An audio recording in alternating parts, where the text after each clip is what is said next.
blood and garlic. That's what the VIP room always smelled like when they came in. Most waitresses would fake a stomach bug just to avoid table 7. Not Chloe. She needed the tips too badly to care about the cold, dead-eyed men in $1,000 suits. But tonight was different. Tonight, the boss brought his mother.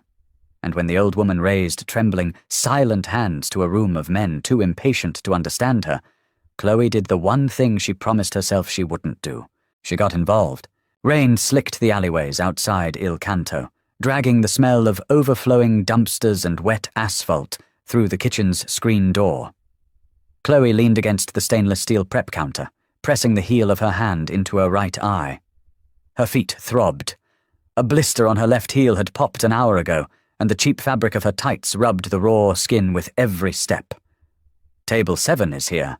The kitchen went dead silent. The clatter of pans stopped.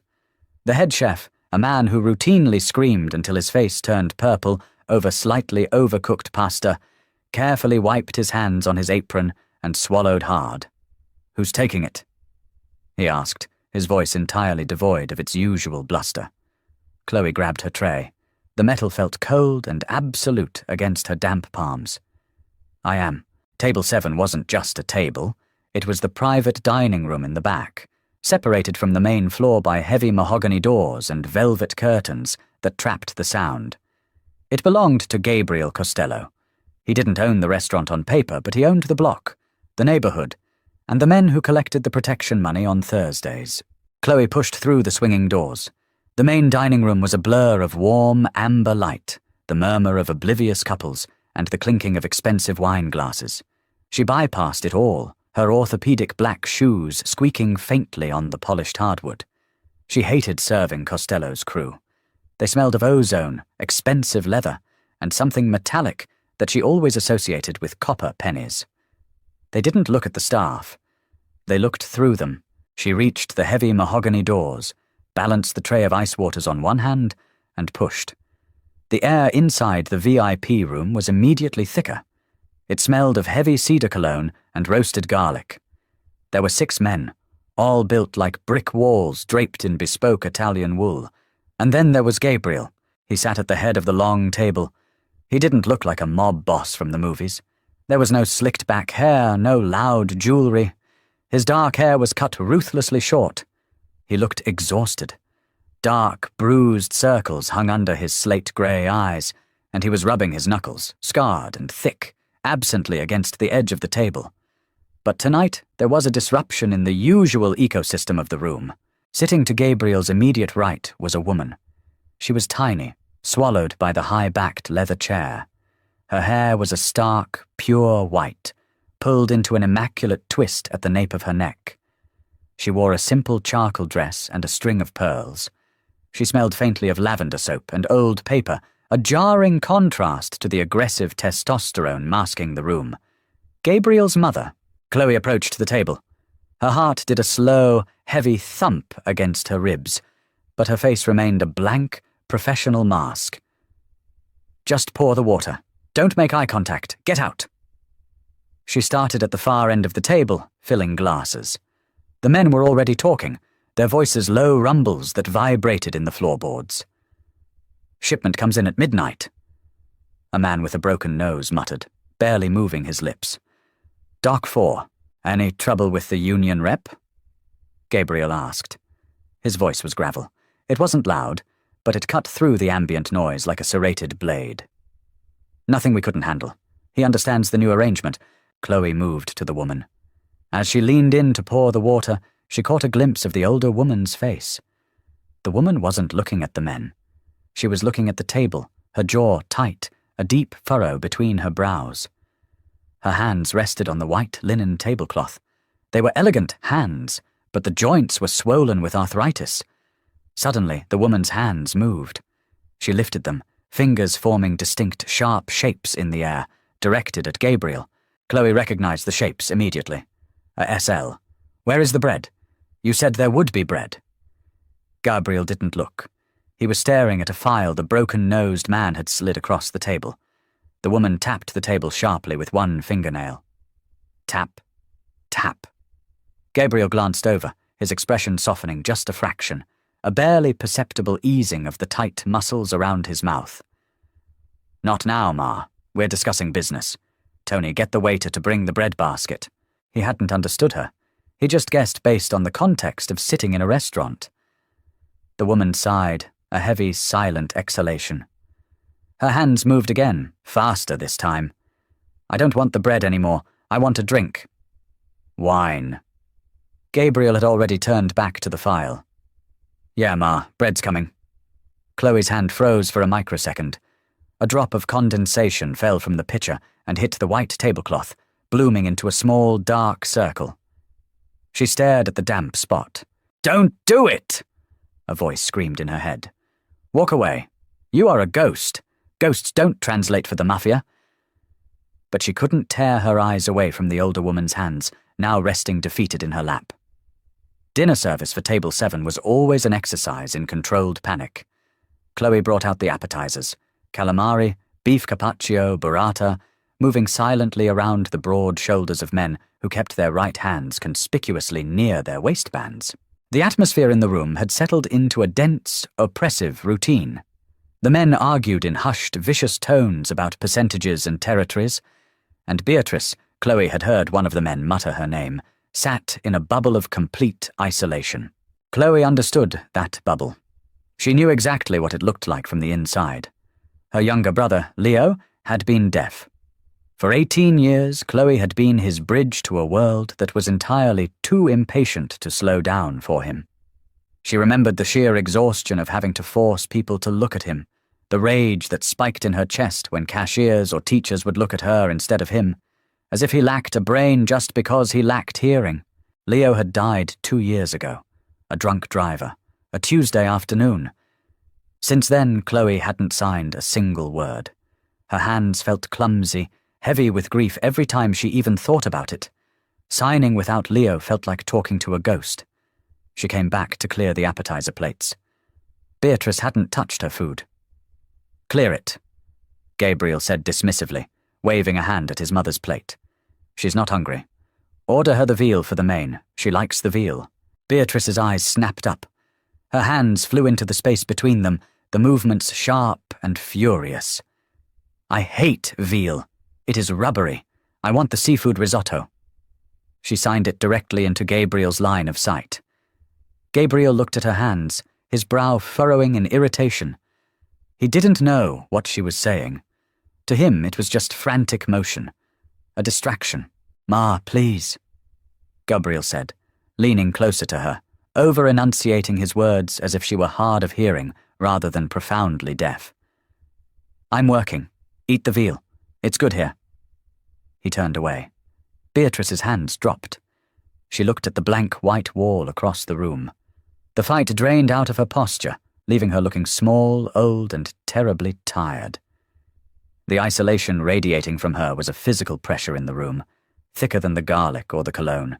It was the same look Leo used to get when they were at a family gathering, and everyone was laughing at a joke he didn't catch, and they just waved him off with a, "Never mind, it's not important." It's not important.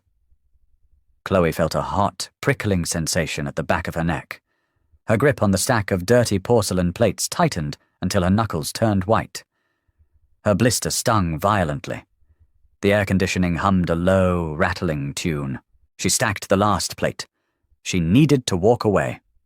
She had $70 in her checking account. She needed this job. She needed to survive. One of the lieutenants, a massive guy with a neck tattoo, laughed loudly at something Gabriel said, drowning out the ambient noise of the restaurant outside. Beatrice flinched slightly at the vibration of the laugh hitting the table, but she didn't look over. She brought a hand up and rubbed her chest, a self-soothing gesture. Chloe stood at the head of the table. Gabriel was looking up at her now, waiting for her to leave so they could continue talking about something illegal. His grey eyes were flat, devoid of any warmth. He looked at her the way one looks at a piece of furniture that's slightly in the way. "Is there a problem?" Gabriel asked. His voice was quiet, but it commanded the immediate attention of every man in the room. The laughter stopped. 5 heads snapped toward Chloe. She looked at Gabriel.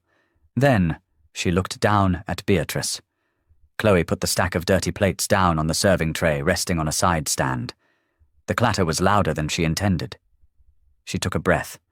The air tasted stale.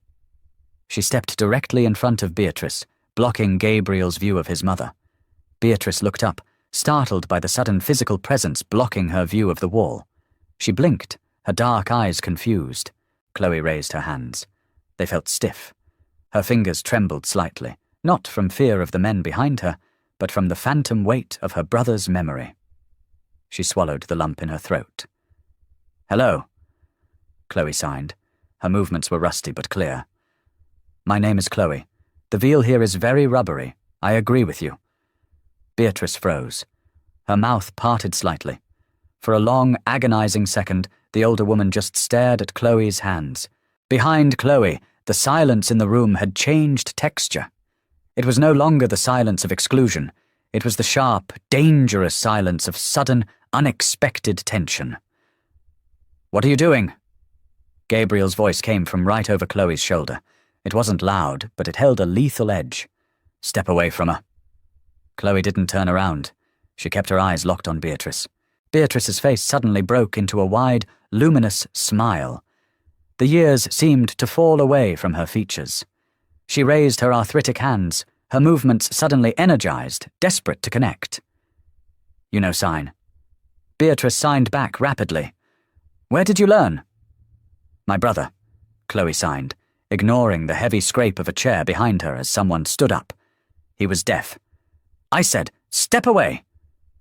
Gabriel's hand clamped down on Chloe's shoulder. His grip was like a vice, heavy and uncompromising. Chloe didn't flinch. She let him hold her shoulder. She finally turned her head to look at him.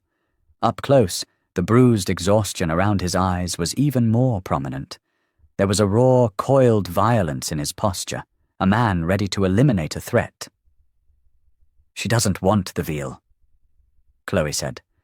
Her voice was surprisingly steady, though her knees felt like water. "She said it's rubbery. She wants the seafood risotto. And she wanted a glass of wine 20 minutes ago, not the bread basket." The men at the table stared at Chloe as if she had just pulled a grenade pin. The guy with the broken nose had his hand halfway inside his jacket. Gabriel stared at her. He didn't look at his men. He didn't look at his mother. He stared directly into Chloe's eyes. His grip on her shoulder didn't loosen, but it didn't tighten either. It was a heavy, evaluating weight. He was searching for something, a grift, a trick, fear. Chloe gave him nothing but a tired, annoyed glare. "If you're going to break my collarbone, do it after I put the order in. The kitchen closes in 20 minutes. Gabriel's eyes narrowed. The silence dragged out. The smell of copper and ozone seemed to thicken. Suddenly, a hand swatted Gabriel's arm. Hard. Gabriel let go of Chloe and looked down. Beatrice was glaring at her son, her hands moving in sharp, angry bursts. Chloe didn't even have to translate out loud, but she did. She said to take your hands off me and let me do my job, and that your manners are atrocious. One of the lieutenants at the far end of the table let out a choked sound, quickly turning it into a cough as Gabriel shot him a lethal glance. Gabriel looked back at his mother. Beatrice was pointing a stern finger at him, then pointing at Chloe, nodding emphatically. Gabriel slowly stood up straight. He looked at Chloe, really looked at her this time. He took in the cheap, scuffed shoes, the stained apron, the tired slump of her shoulders, and the defiant set of her jaw.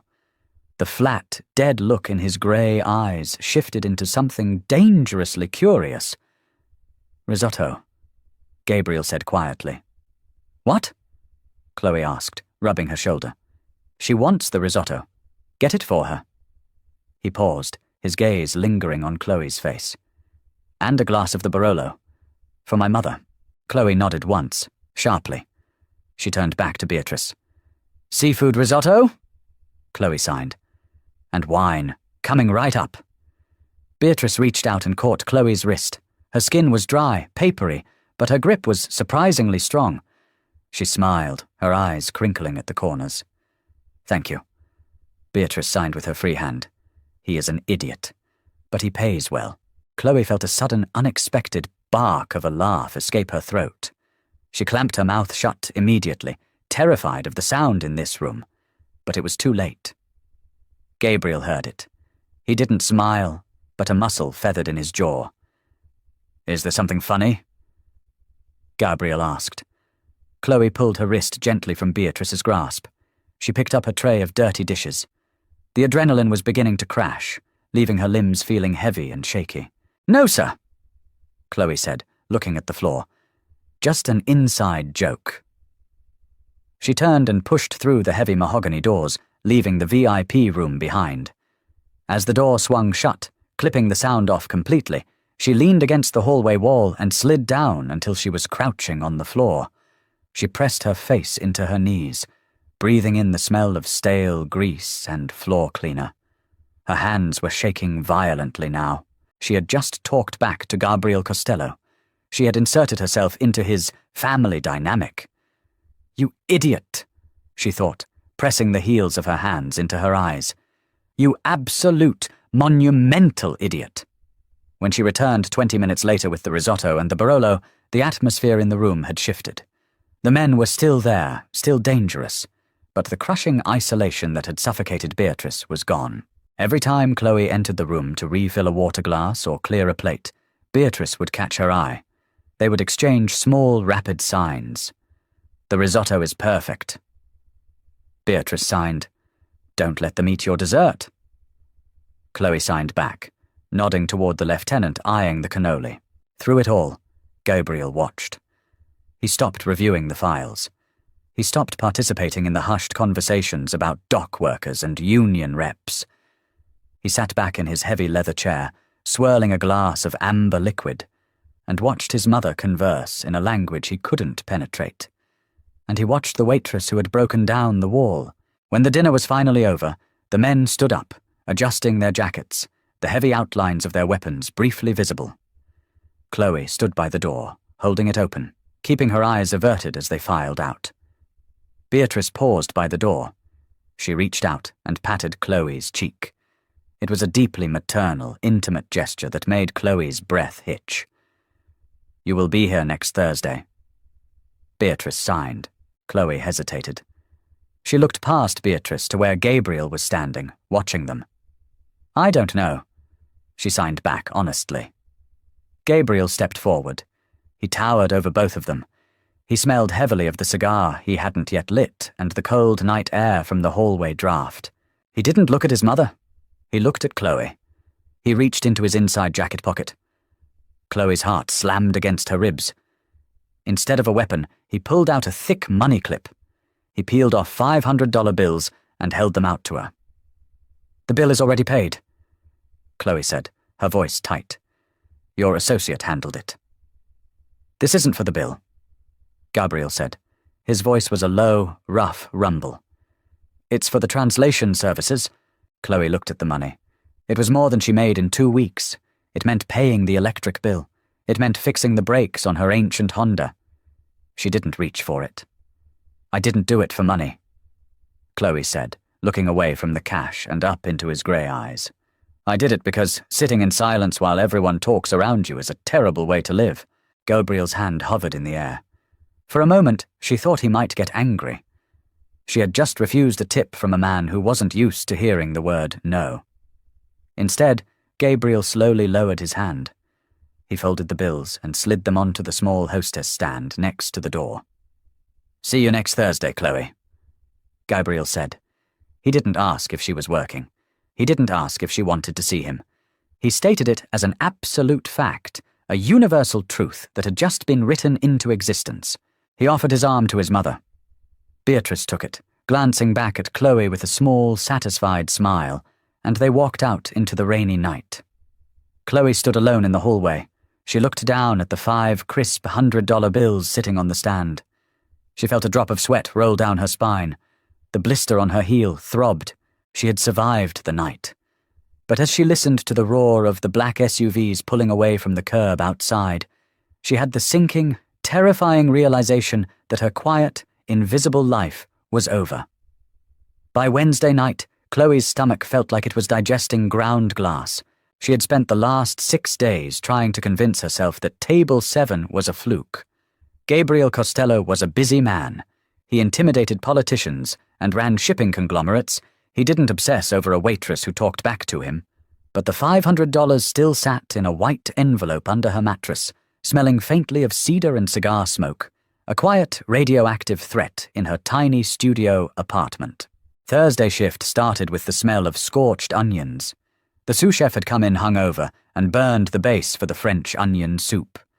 The kitchen was a war zone of yelling and thrown spatulas. Chloe tied her apron, her fingers slipping on the cheap cotton strings. "Costello's car just pulled up." The warning rippled through the staff like a current. The head chef stopped screaming.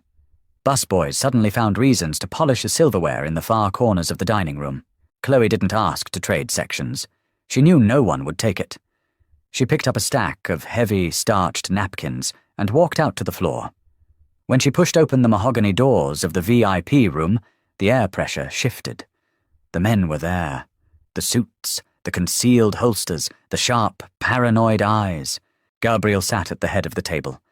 He was wearing a charcoal suit today, the tie discarded, the top 2 buttons of his shirt undone, revealing a thick expanse of bruised-looking skin and a silver chain. He was on a burner phone, his voice a low, mechanical rasp. Beatrice was in her usual chair to his right.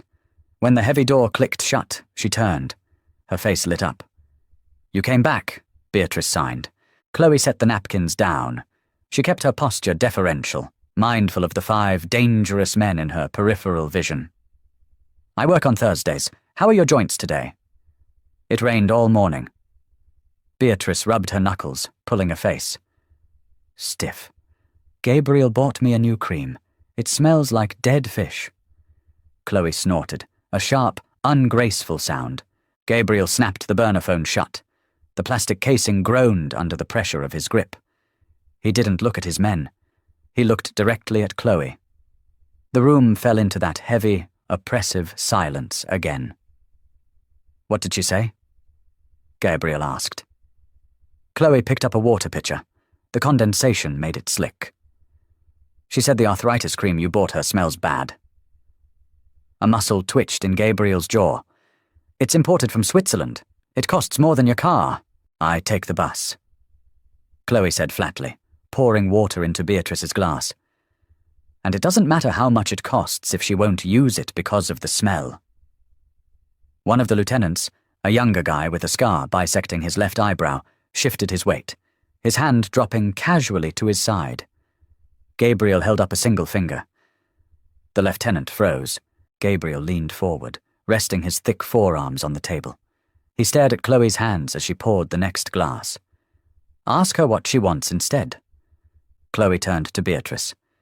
"He wants to know what cream you want instead." Beatrice waved a dismissive hand.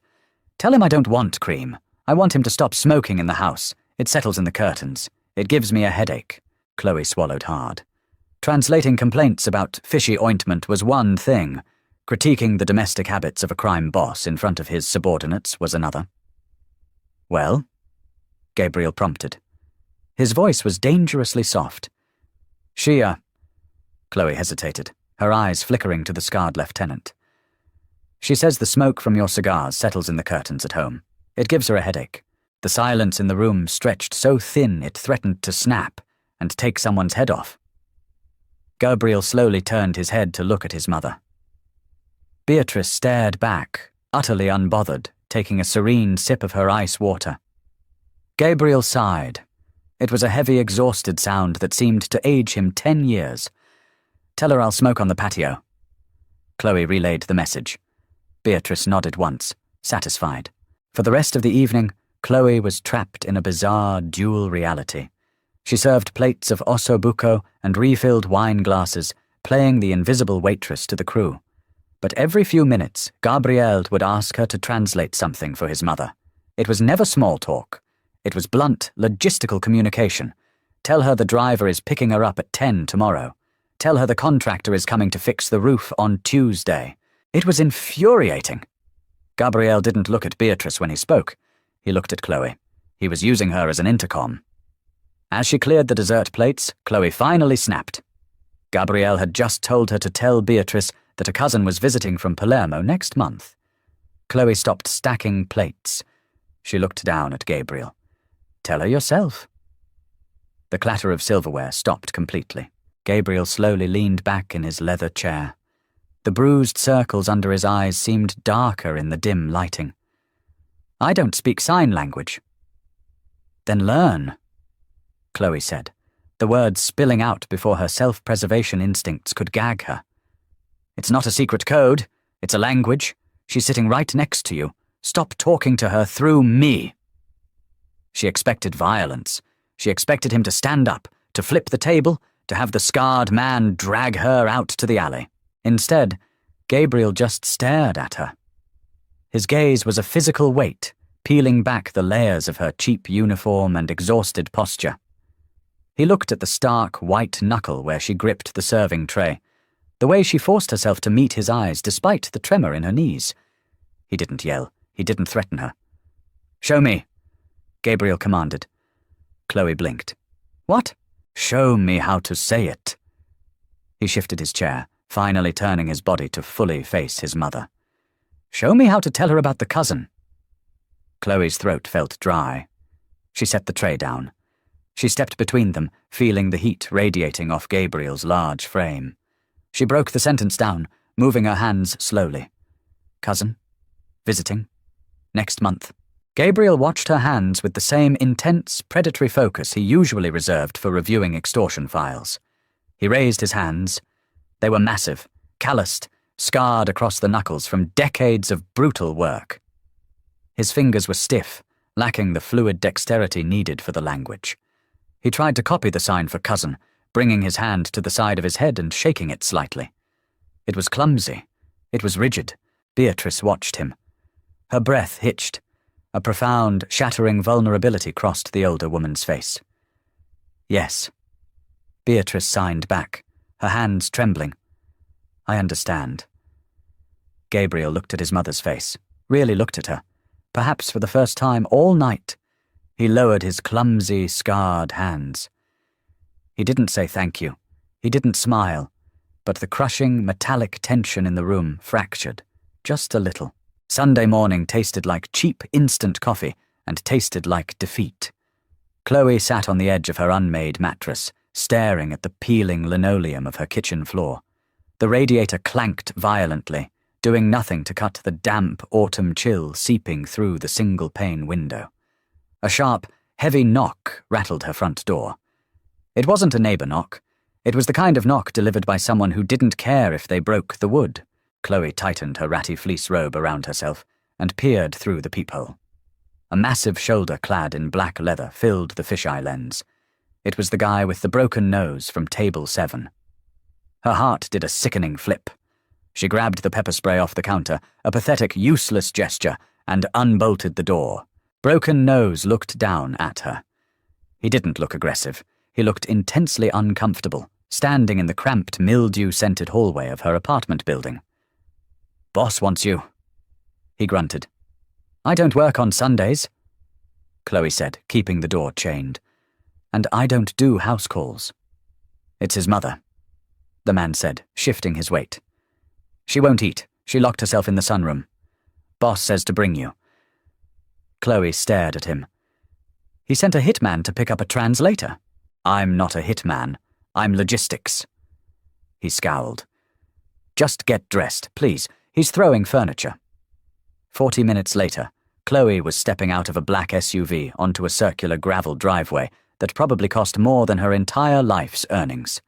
The Costello estate was a sprawling, brutalist fortress of stone and glass hidden behind iron gates in the hills. The front doors were already open. Gabriel stood in the foyer. He was wearing faded jeans and a black t-shirt. Without the armor of his suits, the sheer, dense musculature of his upper body was overwhelming. He looked exhausted, furious and cornered. She's in there, Gabriel said, bypassing any greeting. He pointed down a long hallway lined with expensive, emotionless modern art. She fired the physical therapist this morning and locked the doors. Why did she fire him? Chloe asked, dropping her threadbare canvas tote bag on a pristine marble table. How the hell should I know? I don't speak hands. Gabriel snapped. his voice echoing sharply against the high ceilings. He immediately pinched the bridge of his nose, exhaling a hard breath. Just fix it. Ask her what she wants. Chloe walked down the hallway. She found the sunroom. Through the glass, she saw Beatrice sitting in a wicker chair, staring out at an immaculate garden. Chloe knocked on the glass. Beatrice didn't hear it, of course. Chloe knocked harder, creating a vibration. Beatrice turned. When she saw Chloe, the older woman's face crumbled. She stood up, unlocked the glass door, and pulled Chloe inside. The room smelled strongly of eucalyptus and potting soil. He treats me like a broken table. Beatrice signed, her hands flying furiously the moment the door closed. He hired a man to pull on my arms. The man smelled like cheap mints, and he yelled in my face as if volume would fix my ears. I told him to stop. He patted my head. So I hit him with a book. Chloe bit the inside of her cheek to stop a hysterical laugh. She turned around. Gabriel was standing on the other side of the glass, watching them with dark, narrowed eyes. He had followed her. Chloe opened the door. She says the therapist yelled in her face and patronized her. She hit him with a book. Gabriel stared. She assaulted a medical professional? She defended her dignity. Chloe shot back. You can't just throw strangers at her who don't know how to communicate with deaf people. It's terrifying. Gabriel stepped into the sunroom. The space immediately felt too small. He looked down at his mother, who was glaring up at him with identical, stubborn grey eyes. Tell her, Gabriel said to Chloe, his voice tight, that I am trying to keep her from ending up in a wheelchair. Chloe signed it. Beatrice's response was sharp and immediate. She says, Chloe translated, her voice softening, that she would rather be in a wheelchair than treated like a pet that can't understand its master. Gabriel flinched. It was microscopic, a mere tightening of the tendons in his neck, but Chloe saw it. He looked away from his mother, staring out at the manicured hedges. For a long moment, the only sound was the hum of the central heating. I don't know what to do with her, Gabriel confessed to the window. The absolute defeat in his voice was jarring. This was a man who ordered executions and controlled millions, entirely paralyzed by the gap between himself and the woman who raised him. Everything I do makes it worse. Chloe looked at his broad back. She remembered Leo, locked in his room after a frustrating day at school, throwing his shoes at the wall because no one would just stop and look at him properly. You have to look at her, Gabriel, Chloe said quietly.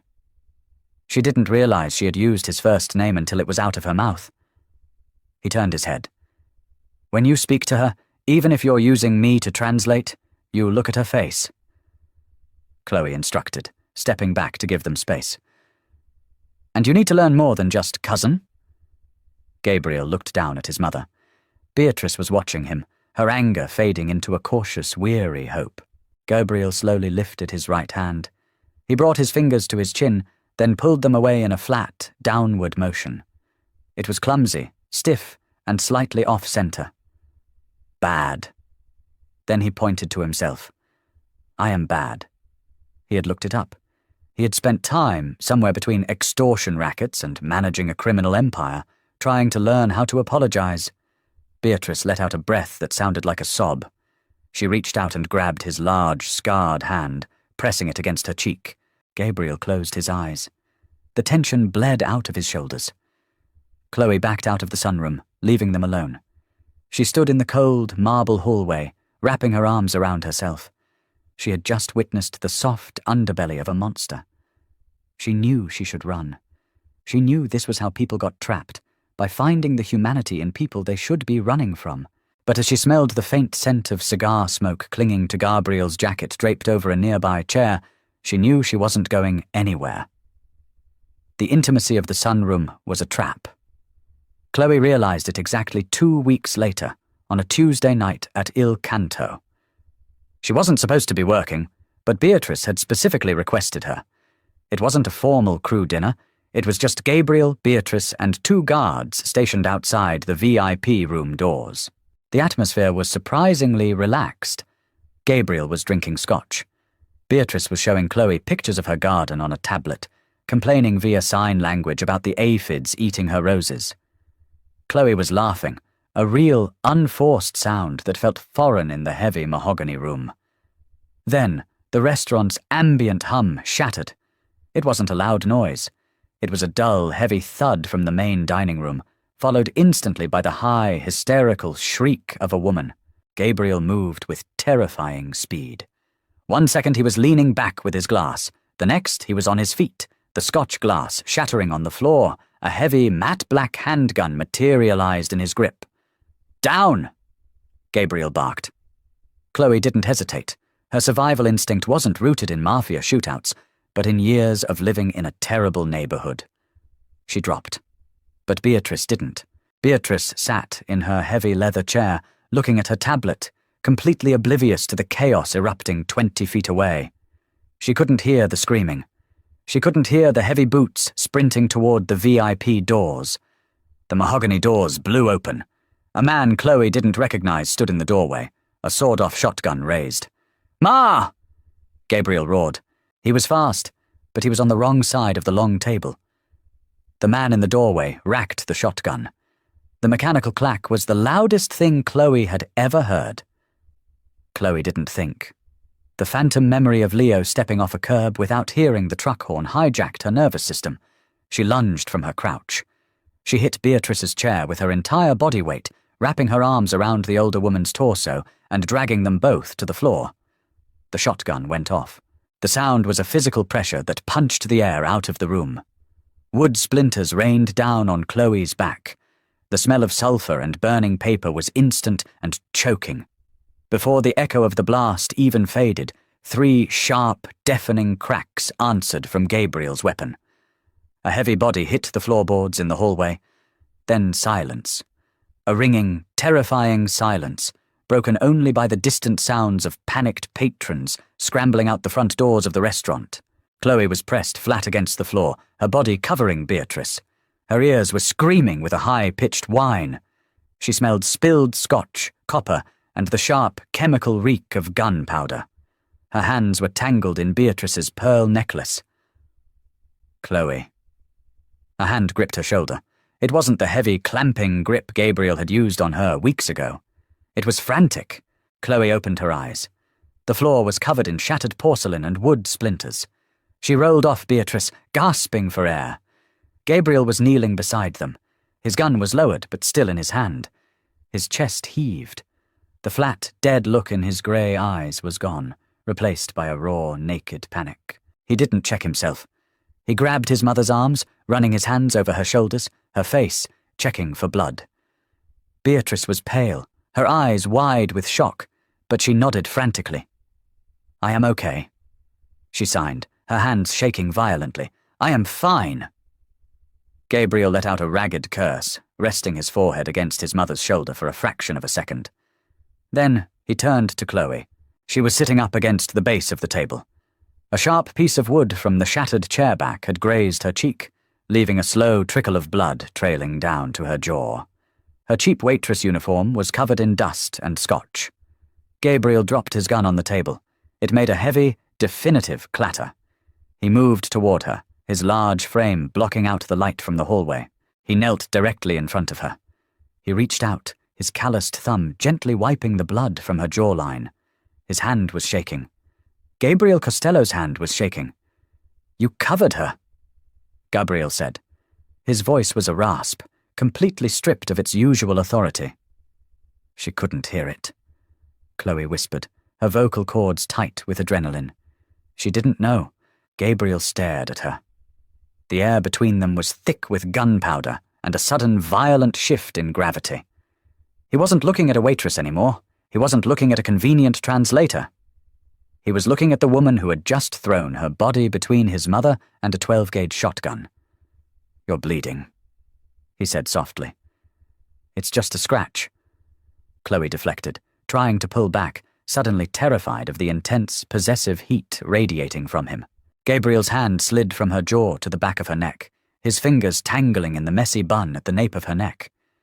He held her there, anchoring her, his thumb pressing lightly against her racing pulse. Nobody touches my family, Gabriel said, his voice dropping into a low, terrifying vow that vibrated in the quiet room. He held her gaze, the implication heavy, suffocating, and absolute. And nobody touches you. Not anymore. Chloe's breath caught. She looked into his eyes and realized the terrible truth. The translation gig was over. She hadn't just saved Beatrice, she had inadvertently cemented herself into the foundation of Gabriel's world. And the Mafia boss didn't let go of things that belonged to him.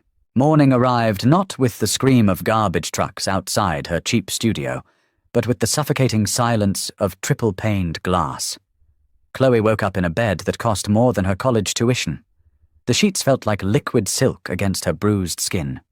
She hated them instantly. She sat up, her ribs aching where she had slammed into the floorboards of the restaurant 3 days ago. Her canvas tote bag sat on a velvet armchair in the corner. Next to it was a stack of brand-new clothes, cashmere sweaters, tailored trousers, silk blouses. None of it belonged to her, yet all of it was exactly her size. Gabriel hadn't asked if she wanted to move into the estate. He had simply carried her to his armoured SUV while the police sirens wailed in the distance, his hands smeared with the blood of the man he'd just killed. When she tried to protest, to demand he take her home, he had looked at her with eyes so devoid of light she felt her throat close. Your apartment is a glass box. They know who you are now. You stay here. She walked to the adjoining bathroom. The marble floor was shockingly cold against her bare feet. She stared at her reflection in the vast, fogless mirror. The scratch on her cheek had scabbed over, a thin red line bisecting her pale skin. She looked tired. She looked bored. Downstairs, the house smelled of dark roast coffee and tension. Chloe found Beatrice in the kitchen. The older woman was sitting at an island counter the size of a small boat, staring blankly at a bowl of oatmeal. 2 massive men in dark suits stood by the patio doors.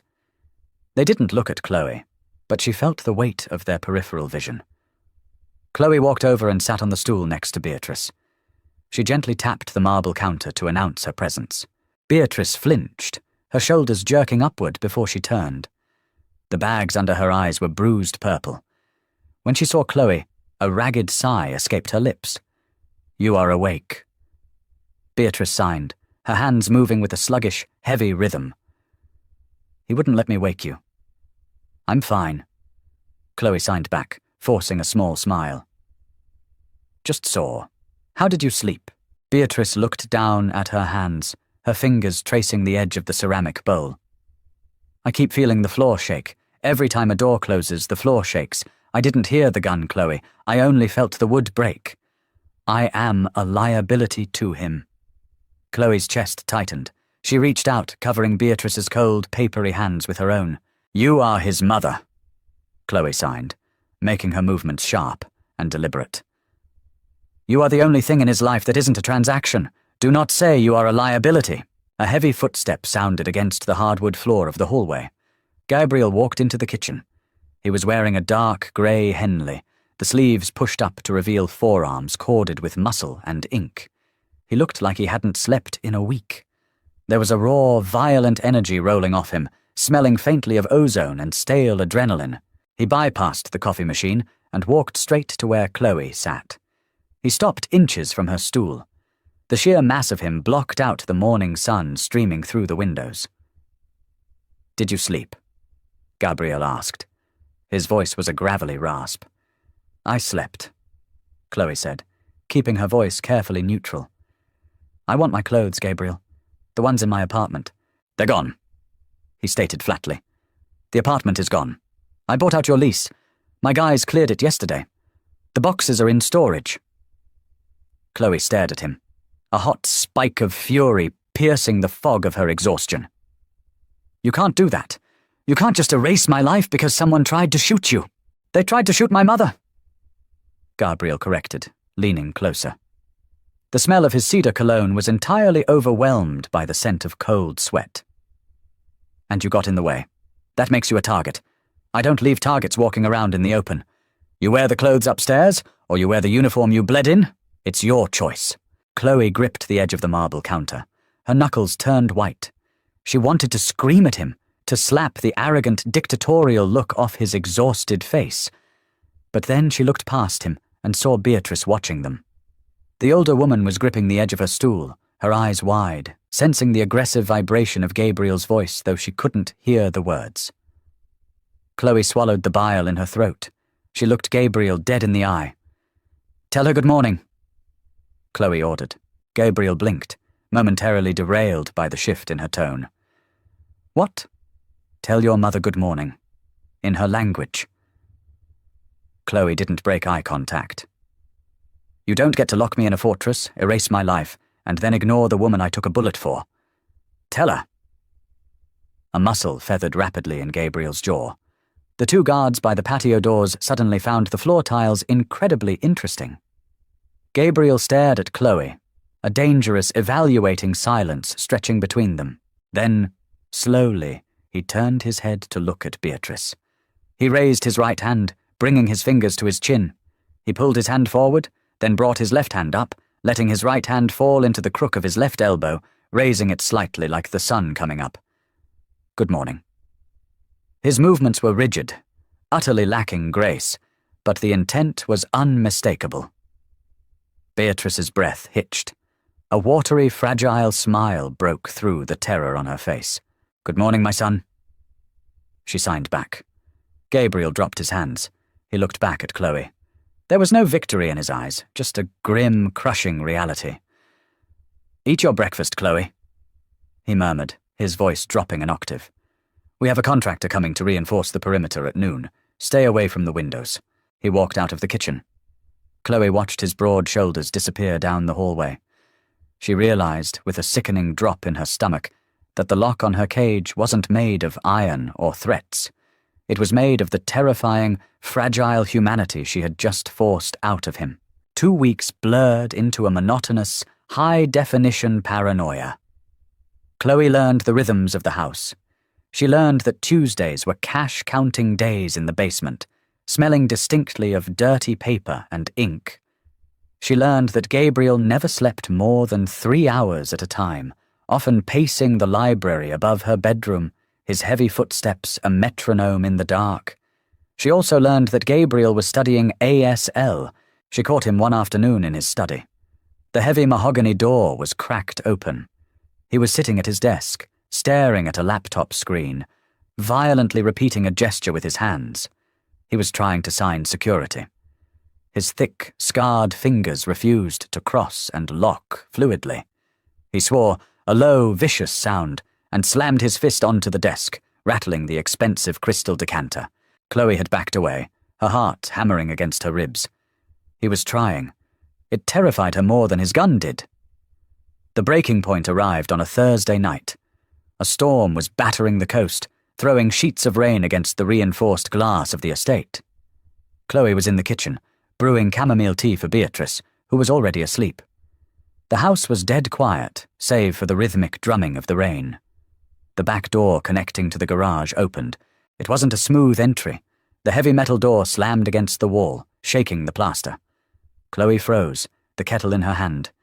She grabbed a heavy cast-iron skillet from the rack, her knuckles white. Gabriel stumbled into the kitchen. He looked like he had been dragged behind a car. His black suit jacket was shredded at the shoulder. His white shirt was soaked, clinging to him in heavy, dark patches. As he stepped into the overhead light, Chloe realized the patches weren't just rain. They were deep, arterial crimson. He was leaning heavily against the kitchen island, his breathing ragged and wet. He looked up, his grey eyes blown wide, pupils swallowed by darkness. When he saw her standing there with a frying pan, a grotesque, bloody smirk cracked his face. "Put the pan down, waitress," he ground out, coughing. A fine mist of red sprayed onto the pristine marble counter. "I'm not the one you need to hit tonight." Chloe dropped the skillet. It hit the floor with a deafening clang. She rushed toward him, the smell hitting her like a physical blow. It was copper, raw meat, and the sharp, acidic tang of burnt cordite. "Gabriel," she gasped, her hands hovering over his chest, afraid to touch him and make it worse. "I need to call an ambulance. I need to get—" "No!" he snarled, grabbing her wrist with a hand slick with his own blood. His grip was weak, trembling. "No hospitals. They have a guy. Doc is on his way." His knees buckled. Chloe caught him, groaning under the sheer dead weight of him. She dragged him down to the floor, her silk pajamas instantly soaking up the cold blood from his shirt. Okay, you're on the floor." She panicked, pressing her hands frantically against his chest, trying to find the source of the bleeding. She ripped the buttons off his shirt. His left side was a mess of torn flesh and bruising. It wasn't a bullet hole. It looked like a deep, ragged slice from a blade, running from his ribs to his hip. Chloe stripped off her sweater, balling it up and pressing it violently against the wound. Gabriel roared in agony, his head thrashing back against the hardwood floor. His right hand shot out, blindly grabbing a fistful of her hair, pulling hard as his body arched against the pain. "Don't move," Chloe ordered, tears of sheer panic stinging her eyes. She leaned her entire body weight onto her hands, pressing the makeshift bandage down. "Doc is coming. Just breathe. Look at me, Gabriel, look at me." His eyes fluttered open. They were glassy, unfocused. He looked at her face, then down to her bloody hands pressing into his side. He let go of her hair. His bloody hand fell to the floor.